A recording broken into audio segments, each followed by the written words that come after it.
Hi, it's KCCK's Culture Crawl. I'm Dennis Green, and my guests today are from the upcoming production of Urinetown, the musical at Kirkwood Community College. Director Emma Kostiv is with us. Emma, welcome. Thank you. Nice to see you back here. And two Kirkwood students from the cast, Bridge Womachka. Bridge, Hi. welcome. Thank you. And Nina Torkelson. Thank you. Yeah, glad that you're all here. You should know that Bridge is an intern here at KCCK, so she comes and hangs out with us sometimes. And Nina's been a guest in the studio previously, so welcome back, both of you. Urinetown, the musical.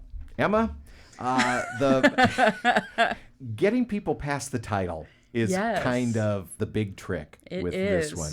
It's a funny show. I've seen it multiple times. I'm sure you guys are just having a blast doing this. But that title really kind of, makes people go, what?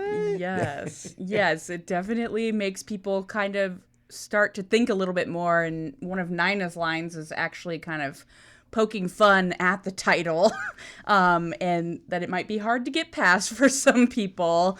But the title kind of refers to this made-up place in the setting of the show. Basically, a corporation has taken over and starts charging people to use public amenities. So you cannot use the restroom outside of these public amenities, and they kind of keep track of that. It's very much satire. It's very funny, and kind of a commentary on this kind of what they refer to it as a Gotham-like city.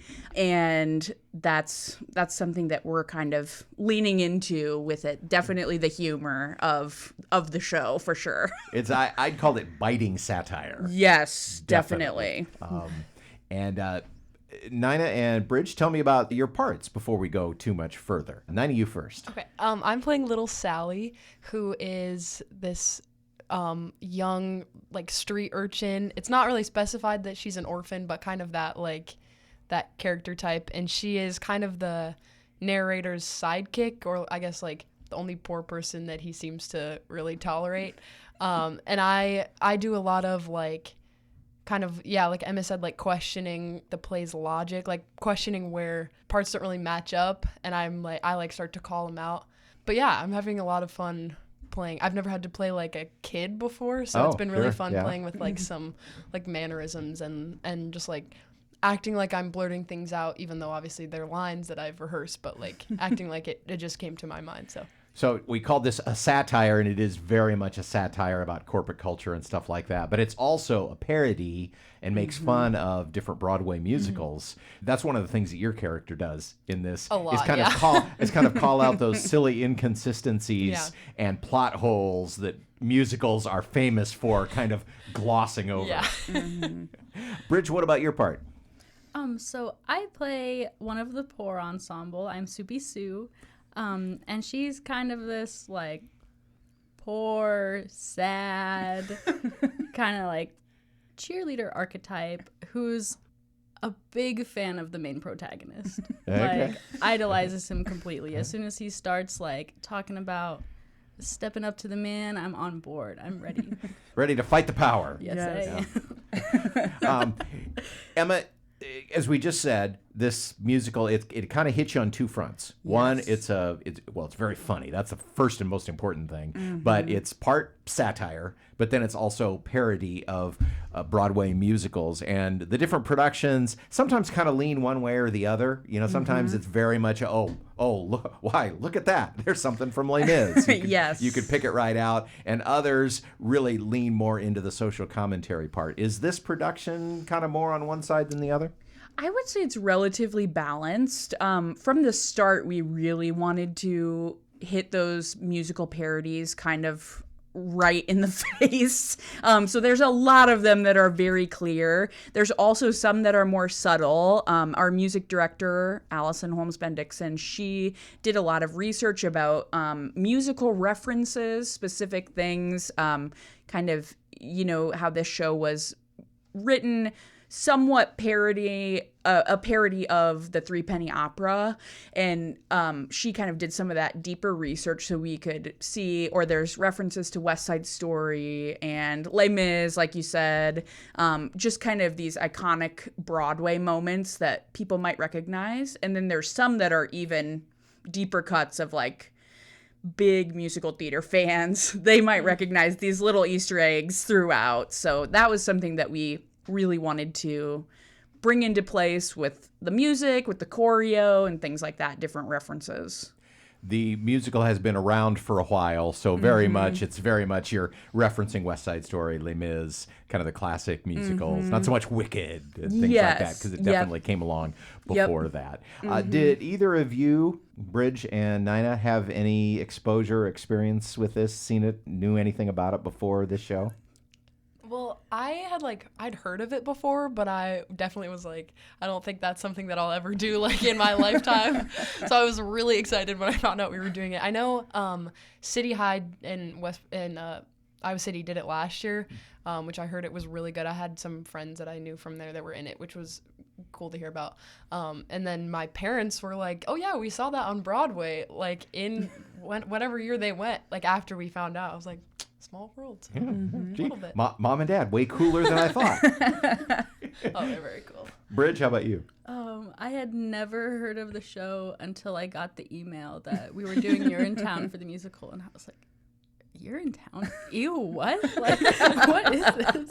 And I had to think about it. I was like, do I want to audition for this? So I went and watched it, and I was like, I actually really like this. I can get behind this. Well, that was my next question. So once, again, getting past the weird name and then diving into it, did that really change your opinion? No, much so. I absolutely love the show, and I've been having so much fun in it.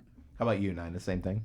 Me too. Like I knew the kind of general like plot of it, but getting to like work through everything, and we have some really detailed choreography, and also it's just been so much fun so far, and I can't wait for the next couple of weeks. Parody and comedy are really hard. Comedy's always hard, but parody especially hard because you have to do it exactly right or people don't get the joke. They don't know what you're making fun of.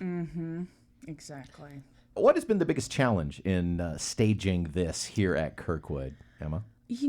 People that are familiar with Urinetown, it feels simple from the outside, but it actually is really complex. And so I think when we chose it, we didn't quite realize the complexity of it all. There's so much choreography, there's so much music, there's so much scene work. The set is usually pretty complex for this too. So I don't think going into it we quite knew all the pieces, but now that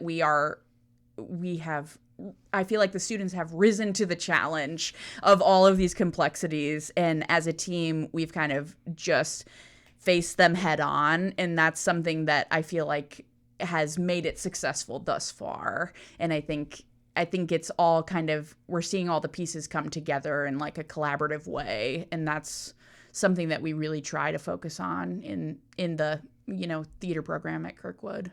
Urinetown, the musical, and that's always how you say it. You always say Urinetown, the musical. Yes. And that's a big joke in the show as well. It's going to run 2 weekends, and you open on Halloween, is that right? Yes. Oh, Open that'll on be Halloween. Yes. The tricks and treats are on the audience. Exactly. So as you two have kind of gotten into your characters, been able to work with your different scene partners, is there a particular song or moment in the show you are especially excited to have the audience sing? Kind of your favorite thing that you're really excited about? Bridge, you first. Yeah, so I am most excited for our Act 1 finale. We've put a lot of great work into that, and it's just really cool. Like, I'm so excited for people to like see what we did with that. Nina? I agree with Bridge actually, but I also am really excited for the Act 2 opener, which is just like crazy choreography, and there's like 4 or 5 different scenes that are all happening in different places throughout this town in one song. So I'm really excited to do that one as well. As I said, running 2 weekends, and the schedule is different for each week, right? Because I think you've only got one Sunday. Yep. So what are the show dates and times? So it's the first weekend. So we open on Halloween, and then it's Saturday the 1st and Sunday the 2nd, and then the next weekend it's Thursday, Friday, Saturday. So that's 6th, 7th, 8th. And 7:30 for the evening shows. Yep. Is it 2 o'clock? Yep. 2 o'clock for the afternoon shows. Okay. as I said, I had the same reaction. I went through the same thing the first time. Yes. What? And then I went, and it was just like, oh my gosh, this is so much fun. So don't let the title put you off. It's just a blast. Sounds like you guys are having a lot of fun with it. Yeah. Yes. And you'll have 2 weekends to show it to everybody and introduce everyone to Urinetown the musical. Yes. You can get tickets at kirkwood.edu/Ballantyne. In advance, you can buy them online, or you can also get them at the door.